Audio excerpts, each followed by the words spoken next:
जी हाँ, आपकी तैयारी बहुत कम वक्त में बहुत बेहतरीन तैयारी होने जा रही है। अस्सलाम वालेकुम, मैं हूं उवैस। स्वागत है आप सभी का बिहार बोर्ड के number 1 YouTube channel as Urdu education पे। आज की इस क्लास में हम लोग क्लास 12th उर्दू 100 मार्क्स के सभी वीवीआई सब्जेक्टिव सवालात को कवर करेंगे। अगर आपने ये वीडियो देख लिया तो आपकी बहुत ज़्यादा आप लोगों को फायदा होगा और आप लोगों को मालूम भी चल जाएगा सब्जेक्टिव का क्वेश्चन हम लोगों को किस तरह बनाना रहता है। और उससे पहले मैं आप लोगों को बता दूँ, जो मार्कशीट जो काफ़ी तेजी के साथ वायरल हो रहा है उसका लिंक मैंने डिस्क्रिप्शन बॉक्स में दे रखा है और लास्ट में मैं आप लोगों को बता दूंगा कैसे कैसे जाना है उस वेबसाइट पर और कैसे आप लोगों को वो सारा सेट जो है आप लोगों को मिल जाएगा। ठीक है, बिल्कुल आप लोगों को फ्री में मिलने वाला है वो सेट। ठीक है, आइए फाइनली हम लोग स्टार्ट करते हैं क्लास को। सबसे पहले देख पा रहे होंगे आपका सब्जेक्टिव में क्वेश्चन रहेगा कि दर्ज झेल उन्वानात में से किसी एक पर मजमून लिखिए। आपका रहेगा मुहर्रम, दशहरा का दशहरा, उसके बाद दुर्गा पूजा, दशहरा में बना सकते हैं, फिर दुर्गा पूजा में, या फिर अखबार पर मबनी, उसके बाद सैलाब, मौसम बिहार, तालीम से फायदे। इस तरह का आपका ऑप्शन रहेगा। 6 ऑप्शन, 6 में से किसी एक पर बनाना रहता है। तो हम लोग मुहर्रम के ऊपर फाइनली एक वीडियो बना चुके हैं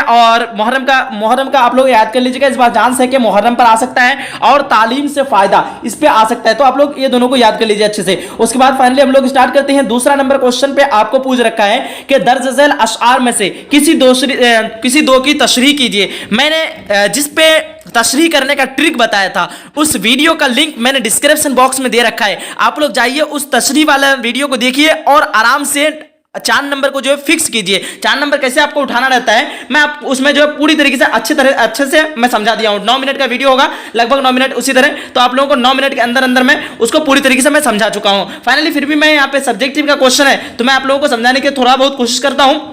आप लोग ध्यान से समझने की कोशिश कीजिएगा सारे स्टूडेंट। ठीक है, चलिए यहाँ पे क्या कह रहा है कि मुझे दिल की खता पर यास शर्माना नहीं आता। क्या कह रहा है? मुझे दिल की खता पर यास शर्माना नहीं आता, पराया जुर्म अपने नाम लिखवाना नहीं आता। तो तशरीह आपको कैसे क्या करना रहता है? तशरीह में आपको करना रहता है सबसे पहले कि ये शेर जो है किसकी लिखी हुई शेर है। ठीक है, आपको उसका नाम बताना रहता है और ये शेर कहां से लिया गया है उसका नाम आप लोगों को बताना रहता है। तशरीह में क्या क्या करना रहता है? जो शेर किसका है उसका नाम लेना रहता है। उसके बाद आपको क्या करना पड़ता है कि ये शेर कहां से उठाया गया है उसको, जैसे मैं एग्जांपल के तौर पर आपको बता रहा हूं, एक बार मैं तर्ज के ऊपर मैं पढ़ के आप लोगों को बता दे रहा हूं कि मुझे दिल की खता पे यास शर्माना नहीं आता, मुझे दिल की खता पर यास शर्माना नहीं आता, और पराया जुर्म अपने नाम लिखवाना नहीं आता। कहने का मतलब ये है कि इस शेर को कौन लिखा है। तो सबसे पहले आप लोगों को बताना रहता है कि मुंदरजा बाला अशआर उर्दू के मशहूर व मारूफ पेशे नज़र यानी हमारे निसाब में जो शामिल है पेशे नज़र यगाना चंगेज़ी के ध्यान रखिएगा, ये शेर लिखने वाले इसके मुसन्निफ कौन है तो यगाना चंगेज़ी है। यानी पेशे नज़र शेर यगाना चंगेज़ी के शामिल निसाब दूसरी गज़ल से माखूज है, यानी दूसरी गज़ल से इस शेर को लिया गया है। उसके बाद इस शेर में कहना क्या चाहता है मैं उसको भी आप लोगों को बता दे रहा हूं। ठीक है, अब कह रहा है कि इस शेर में शायर ने जमाने के क्या कह रहा है, इस शेर में शायर ने जमाने के इल्जामात को रद्द करते हुए अपनी कारकर्दगी इत्मीनान का इजहार करते हैं। यानी कहने का मतलब यह है कि इस शेर में शायर कहता है कि मुझे जो है किसी का इल्जामात को अपने सर नहीं लेना है। ठीक है, आप देख रहे हैं ना कि पराया जुर्म अपने नाम लिखवाना नहीं आता, यानी पराया दूसरे का जुर्म को, दूसरे का शर्मिंदगी को, दूसरे का गलती को, दूसरे का खता को अपने नाम लिखवाना नहीं आता। यानी अपने नाम पर, अपने इसमें जिम्मेदारी पर जो है वो अपना गुनाह अपने ऊपर जो है नहीं लेना चाहता, दूसरे का गुनाह को अपने ऊपर नहीं लेना चाहता है। यही ये शेर कहने का मतलब है। ठीक है, बाकी आप लोग तशरीह देखेंगे तो आपको अच्छे से समझ में आ जाएगा। अब देखते हैं ट्रिक वाला वीडियो देखेंगे तो आप लोगों को अच्छे से समझ में आ जाएगा कि कहां पे किस तरह फिल करना है। 4 नंबर आप लोगों का फिक्स होने वाला। देखिएगा दूसरा नंबर क्वेश्चन पे, यहां पे आपको दूसरा नंबर क्वेश्चन में दे रहा है कि सूरज है गोना मेहरबा है सरपा नीला साहिबा, ए आसमां दायम रहे साया तेरा।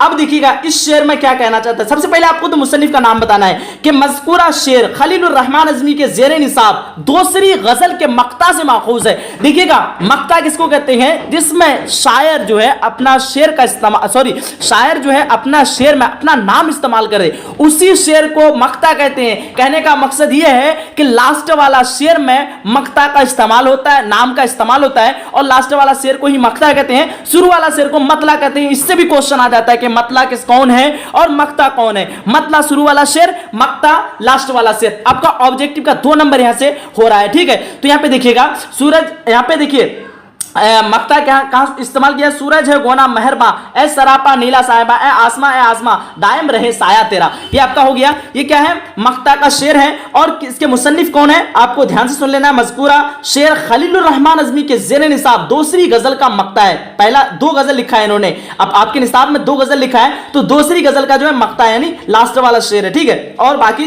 क्या कहना चाहता है इसमें कि चुनांचे शायर कह रहा है कि आसमां को अपना मुहाफिज तस्लीम करते हुए दुआओं से नवाजा है और कायनात का आफाक तसव्वुर पेश किया है। उसके बाद ये लिख देना है, उसके बाद आपको लिख देना है कि चुनांचे शेर कहता है, थोड़ा सा लॉन्ग करने के लिए, चुनांचे शेर कहता है, उसके बाद ये वाला शेर आपको उठा करके डाल देना है डायरेक्टली, तो आपका यहां से क्लियर हो जाएगा। आइए तीसरा नंबर क्वेश्चन को देखते हैं। तीसरा नंबर पे यहां पे क्या कह रहा है कि गालिब वजीफा ख्वार हो दोशाह को दुआ कि, और आगे है कि वह दिन गए जो कहते थे नौकर नहीं हूं मैं। अब देखिएगा थोड़ा तर्ज के साथ कि गालिब वजीफा ख्वारी हूं दोशाह को दुआ, गालिब वजीफा ख्वारी हूं दोशाह को दुआ, वह दिन गए जो कहते थे नौकर नहीं हूं मैं, वह दिन गए जो कहते थे नौकर नहीं हूं मैं। इस शेर में आपको गालिब से मुराद यहां पे पता चल रहा है कि इसके मुसन्निफ गालिब ही होंगे, और गालिब जब इस्तेमाल किया है जाहिर सी बात है कि यह शायर का जो है, शेर का जो है सबसे लास्ट वाला शेर होगा, और सबसे लास्ट वाला शेर क्या होता है आपका, क्या होता है, मक्ता होता है। आप इससे काफी इजी से बना सकते हैं, इस शेर को थोड़ा लॉन्ग कर सकते हैं। आप कह सकते हैं कि इस शेर में शायर ने अपना तखल्लुस पेश किया है, इनके मुसन्निफ गालिब है, और आप लोग जो बताने का तरीका है उसको ध्यान से सुनिए। देखिएगा क्या कह रहा है इसमें, तीसरा नंबर क्वेश्चन है ना, हाँ, इसमें कह रहा है कि पेश नज़र शेर मिर्जा गालिब के ज़ेरे निसाब पहली गजल से माखूज है, और यह गजल का मक्ता है। और ये क्या है, गजल का मक्ता है, ये एक दुआया शेर है। ये क्या है, एक दुआया शेर है, ठीक है, यानी दुआ करने वाला ये शेर है। आगे अब इसमें लास्ट में कह रहा है गालिब, क्या कह रहा है कि गालिब कहता है कि वो जमाना गया वह दिन गया, अब मैं किसी का नौकर नहीं हूं। ऐसी सूरत में यह शेर शायर की ऊपर खुद अपने आप में एक तंज है। शेर के ऊपर जो है खुद अपने आप में जो है शेर जो है शायर के ऊपर खुद अपने आप में एक तंज है, ठीक है। इस तरह लिखने के बाद आपको लिख देना है कि चुनांचे, क्या लिख देना है, चुनांचे इस शेर चुनांचे शायर खुद लिखता है, ये वाला आपको फिल कर देना है फिर से, ठीक। आपका ये वाला आपको पूरा नंबर मिल जाएगा। अब देखिएगा 4 नंबर क्वेश्चन में आपको क्या कह रहा है, ध्यान से देखिएगा सारे स्टूडेंट, ठीक है। देखिएगा 4 नंबर क्वेश्चन आपका है कि खुदा ही जाने यगाना, यहां देखिएगा यगाना, यहां पे आपका क्या किया है, मक्ता का शेर है, यानी यगाना यूज किया है। ये क्या किया, तखल्लुस, ये इस्तेमाल, जो भी शेर अपना जिस नाम को इस्तेमाल करते उसी नाम को कहते हैं तखल्लुस। यहां पे एक क्वेश्चन आ सकता है आपका तखल्लुस का मिसाल दे, अगर यगाना ऑप्शन में यगाना बता देना है। देखिएगा कि खुदा ही जाने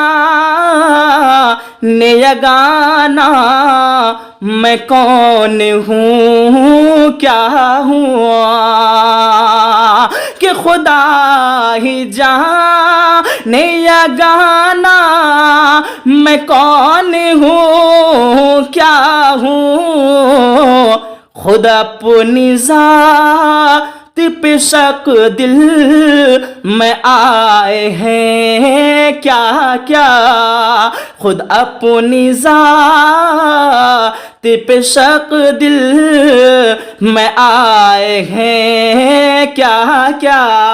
अब इस शेर में कहने का मतलब क्या है, सबसे पहले तो हम लोग जान लेते हैं इस शेर के मुसन्निफ कौन है। देखिए पेशे नजर शेर यगाना चंगेजी के ज़ेरे निसाब पहली गजल से माखूज है। यहां से आपको नाम देख के ही पता चल रहा है कि यगाना चंगेजी का ही ये शेर है, इसलिए यगाना चंगेजी अपना इस नाम इस्तेमाल किया है। तो आपको बताना है पेश नजर शेर यगाना चंगेजी का पहली गजल के जो है मक्ता है, क्या है, पहली गजल के एक मक्ते का शेर है। ठीक है, ध्यान रखिएगा, पहली गजल के जेर निसाब गजल का जो है मक्ता है। इसके इस शेर में शायर अपनी जात से लाइल्मी का इजहार किया है, यानी अपनी जात, अपने बारे में लाइल्मी यानी जिसका कोई इल्म न हो, अपने जात के बारे में वो बताया है कि मुझे इल्म नहीं है, मैं कौन हूं क्या हूं, बता रहा है ना, खुदा ही जाने, यानी मैं कौन हूं क्या हूं खुदा ही जाने। ठीक है, मैं कौन हूं क्या हूं। ठीक है, अब आगे कर रहा है कि खुद अपने जात पे इसको शक हो रहा है, खुद अपने जात पे क्या हो रहा है, इसको शक हो रहा है। ठीक है, ध्यान से सुनिएगा। उसके बाद आपको लास्ट में कहना चाहता है कि खुदा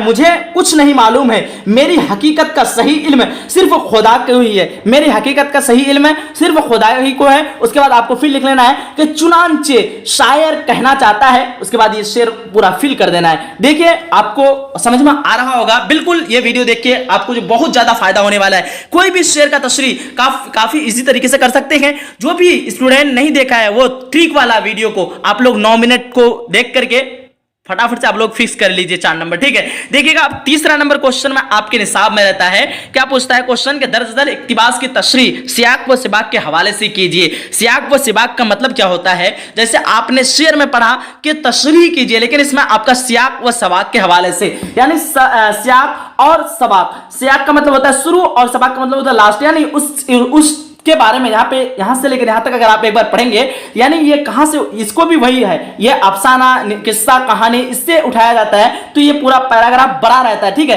तो ये आपको बताना है कि ये कहां से लिया गया है। तो सबसे पहले आप लोगों को बताना रहता है कि पेश नजर इक्तिबास अहमद जमाल पाशा के इंशाइया हिजरत से माखूज है। ये जो इक्तिबास लिया गया है कहां से लिया गया है, तो पेश नजर अहमद जमाल पाशा के इंशाइया हिजरत से लिया गया है। इस इक्तिबास में इंशाइया निगार ने हिजरत के मुख्तलिफ यानी अलग अलग अकसाम बयान करते हैं, यानी अलग अलग किस्म बयान करते हैं, किस्म की जमा होती है अकसाम बयान करते हुए उन हजरात के हिजरत के बारे में फरमाते हैं कि मुआशरे के वैसे अफराद जो कस्ब मुआश के लिए अपना वतन छोड़कर दूसरी जगह जाते हैं। बाकी इस तरह बता देना है। उसके बाद इसी से आपको काट छाट के अपने से खुद से बना ले, ज्यादा तो टाइम है नहीं, इतना मैं अगर बताऊंगा तो क्या पता आपके जहन में आए ना आए, तो आप लोगों को इतना भी लिख के आ जाना है भाई, छोड़ नहीं आना है। कोई भी स्टूडेंट, लड़की लोग क्या करते हैं ज्यादातर कि क्वेश्चन को छोड़ के आ जाते हैं, बनाते नहीं है, लेकिन आपको हर हाल में बना के आना है। अगर बना के आएंगे ना, कुछ भी बना के अगर आते हैं, राइटिंग वगैरह ठीक ठाक है, तो आपको नंबर पूरा पूरा मिल ही जाएगा। अब देखिए यहाँ पे दूसरा ऑप्शन दे रखा है, आपको वो मालूम है तो ठीक, नहीं मालूम है तो इसका भी तशरीह करने बोल रहा है आपको। देखिएगा, ऑर्डर के मुताबिक मैं तीसरे रोज धूरन गांव के स्कूल में हाजिर हो गया था। स्कूल में मेरे अलावा दो असातिज़ा और थे, जनाब बदरुद्दीन स्कूल इंचार्ज और दूसरी अमीर अली जो मेरे तरह मुआविन मुदर्रिस थे। अमीर अली की सर्विस जो है नौकरी 15 बरस पुरानी थी, उनका पिछले साल ही यहां तबादला हुआ। अब आपको बताना है ये जेर नजर इक्तिबास जो कहां से लिया गया है, मैं आपको थोड़ा बहुत बता दे रहा हूं, फटाफट से ध्यान से सुनिएगा।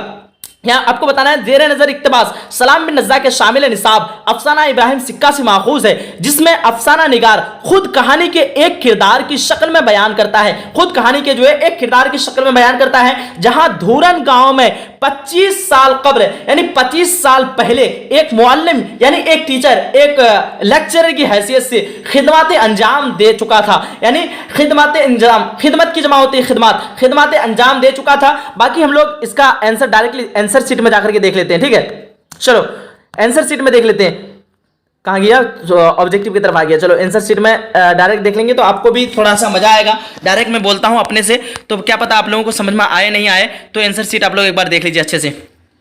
कहां गया, चलो ये तो मुहर्रम वगैरह, हाँ तशरीह का पेश नजर शेर मिर्जा गालिब के, हाँ ये तो हो गया क्लियर।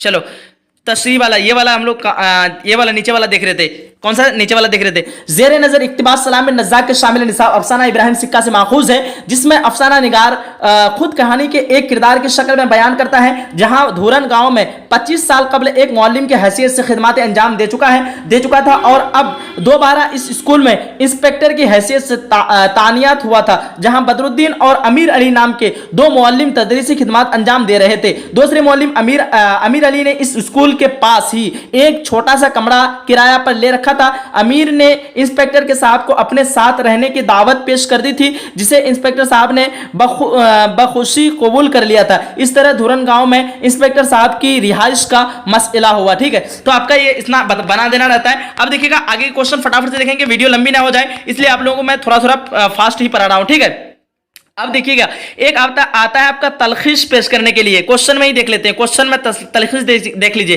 किसका तलखीस आपको पेश करने बोल रहा है। कहां गया क्वेश्चन, चलो नीचे आएगा तलखीस वाला क्वेश्चन।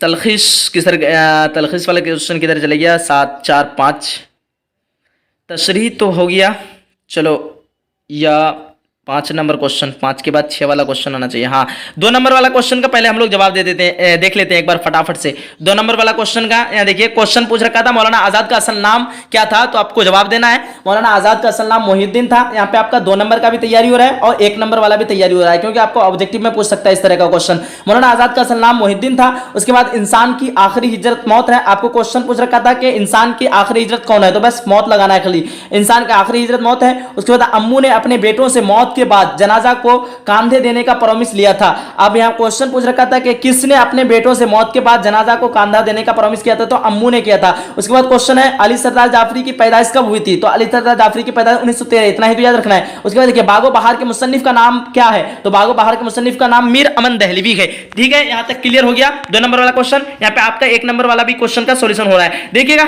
नेक्स्ट क्वेश्चन 6 नंबर पे, नज्म मुतशायर जफर कमाली की तख्लीक है। आपको क्वेश्चन पूछ रखा है नज्म मुतशायर किसकी तख्लीक है, तो जफर कमाली की तख्लीक है। उसके बाद हर मुल्क माअस्त से मुराद सारी जमीन हमारी है, यानी हर एक मुल्क हमारी है, मुल्क है। ठीक है, उसके बाद देखिएगा कल ई अरबी जुबान का लफ्ज है। कल ई किस जुबान का लफ्ज है, तो कल ई अरबी जुबान का लफ्ज है और उसका माना है रांगा होता है। रांगा जानते हैं आप लोग, जिसको पेंट करते हैं, जैसे बर्तन वगैरह ये सब में क्या करते हैं हम लोग, पेंट लेपा चढ़ाते हैं ना बर्तन वगैरह में, वो जो पेंट कलर चढ़ाता है उसी को रांगा कहता है। ठीक है, ध्यान रखिएगा। और सोना चांद ये जो है सोनार क्या करता है, सोना चांदी में जो चढ़ाता है उसको भी हम लोग क्या कहते हैं, रांगा कहते हैं। ध्यान रखिएगा। तो काफी इजी क्वेश्चन पूछ रखा है आप लोगों को, तो देखिएगा फिर बार बार क्या हो जा रहा है कि आगे पीछे हो जा रहा है, बहुत आप लोगों को भी डिस्टर्ब हो रहा होगा। चलो 2 नंबर वाला क्वेश्चन सॉल्व कर रहे थे ना, कहाँ गया, हाँ चलो आ गया 2 नंबर वाला क्वेश्चन। फिर क्या हो रहा है, उधर हाथ ही नहीं लगाना। चलो ठीक है, आप देखिएगा क्या पूछ रखा है आप लोगों को, काली अरबी जुबान का लफ्ज है और उसका माना रांगा है। देखिएगा आप नेक्स्ट क्वेश्चन का जवाब दिया हुआ है, खुतूत गालिब एक मजमुआ का नाम है, उर्दू मुअल्ला है। ठीक है, खुतूत जो है गालिब के एक मजमुआ का नाम है, जिसका नाम उर्दू मुअल्ला है। ठीक है, जिसका नाम क्या है, उर्दू मुअल्ला, और ओदे हिंदी आप लोग बता सकते हैं। ठीक, अब देखिएगा अच्छा यहाँ पे गालिब के खुतूत का एक मजमुआ का नाम पूछ रहा है, तो उर्दू में मुअल्ला आपको बता देना है। यहाँ पे पूरा क्लियर हो गया आपका।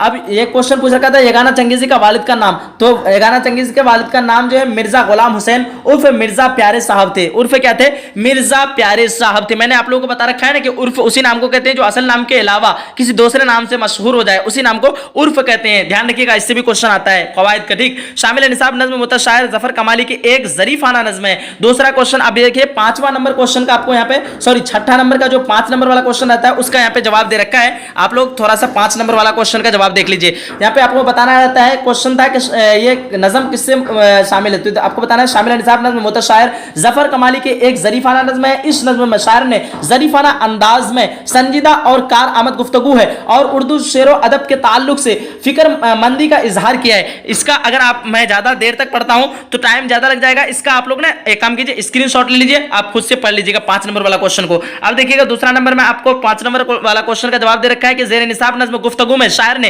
हिंदू पाक दोस्ती के मौजू पर इजहार ख्याल किया है।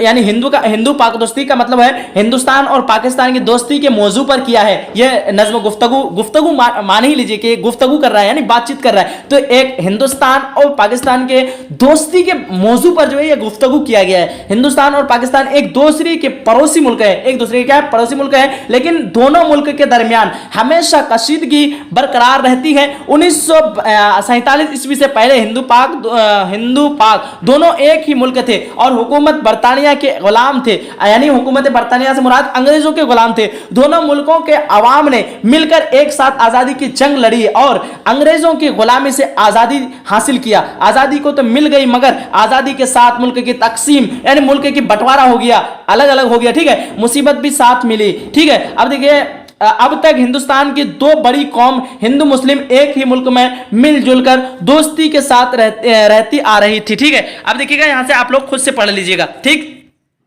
फिर से मेरा नीचे हो गया। चलो 5 नंबर वाला क्वेश्चन का फिर से आप लोग दोबारा मैं दे रहा हूं इसको, आप लोग इसका स्क्रीनशॉट ले लीजिएगा। चले, इसका स्क्रीनशॉट ले लीजिए। 5 नंबर वाला क्वेश्चन ये है। अब तीसरा नंबर हो गया आपका कितना, दूसरा नंबर ज़ेरे निसाब नज़्म गुफ्तगू। ओ अच्छा, इसका ये 5 नंबर वाला क्वेश्चन का आप स्क्रीनशॉट लीजिए। चलो, हो गया सबका।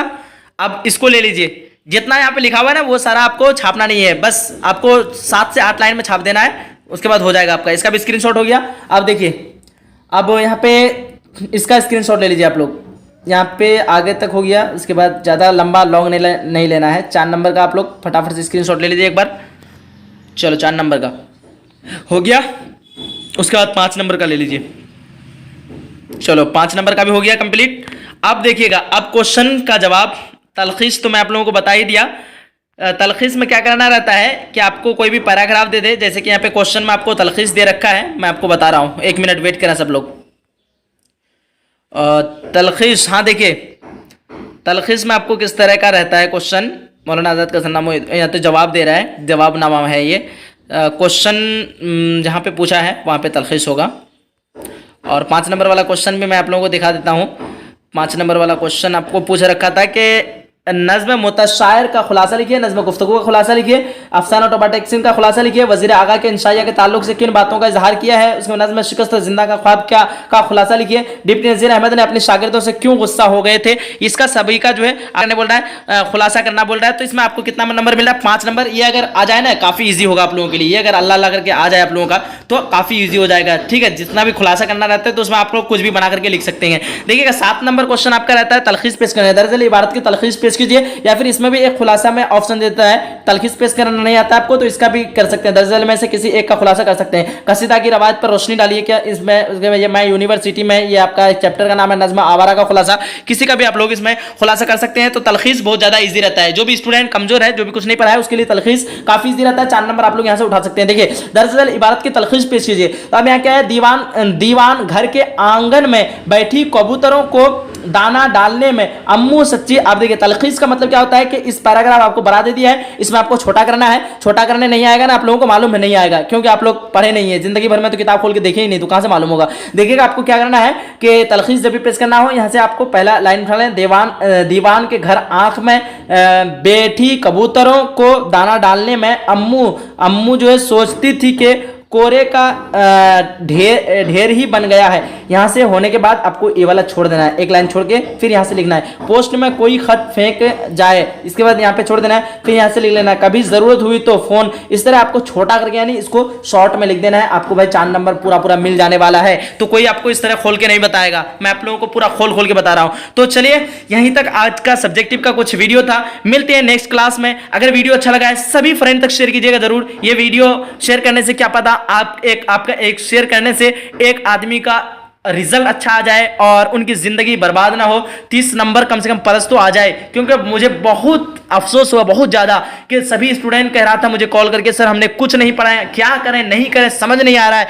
30 नंबर कैसे लाएं। कोई तो कह रहा था सर मैं आपका पैर पकड़ रहा हूं, हाथ पकड़ रहा हूं, कुछ किसी तरीके से मेरा 30 नंबर लेके आइए। उन्हीं के लिए मैं सब्जेक्टिव का वीडियो लेके आया हूं। ऑब्जेक्टिव में तो आपको अभी याद करना पड़ेगा, लेकिन सब्जेक्टिव का सिर्फ ट्रिक है कि उसको बना लेना है, जो भी आता है दिमाग में उसको बना करके किसी न किसी तरह आपको एक भी क्वेश्चन का जवाब छोड़ना नहीं है, हर एक क्वेश्चन का जवाब सॉल्यूशन करना है। कुछ भी बने, कैसे भी बने, आपको हर हाल में बनाना है, उसी टॉपिक पर ही, उसी तरह घुमा फिरा करके बना ही लेना है, किसी तरह किसी न किसी तरह। मिलते हैं एक अगली सेशन में, जब तक के लिए खुदा हाफिज दोस्तों। आप लोगों को अगर क्लास अच्छा लगा है वीडियो को लाइक कीजिएगा, और आने वाला जो क्लास आ रहा है आप लोगों को 2023 के लिए, अपने भाई बहन दोस्त वगैरह सारे को जोड़िएगा, क्योंकि मैं आप लोगों के लिए इतना मेहनत करता हूं, तो आपका भी एक फर्ज बनता है कि आप भी एक मेरे लिए एक काम करें और सबको ज्वाइन जरूर करें। इस चैनल के बारे में सभी स्टूडेंट को जरूर बताएं। मिलते हैं नेक्स्ट तो अगर आप लोग फ्री में उर्दू के सभी सब्जेक्ट का वायरल प्रश्न चाहते हैं तो सबसे पहले आप लोग गूगल पे जाना है और यहाँ पे देख लेंगे BOARDPARIKSH। सिंपल से आप लोग इसी को सर्च करना है, स्पेलिंग ध्यान से देखेंगे आप लोग, इसको नोट कर लेंगे और गूगल में आकर के आप लोग को सिंपली या फिर किसी ब्राउजर में आकर के इस तरह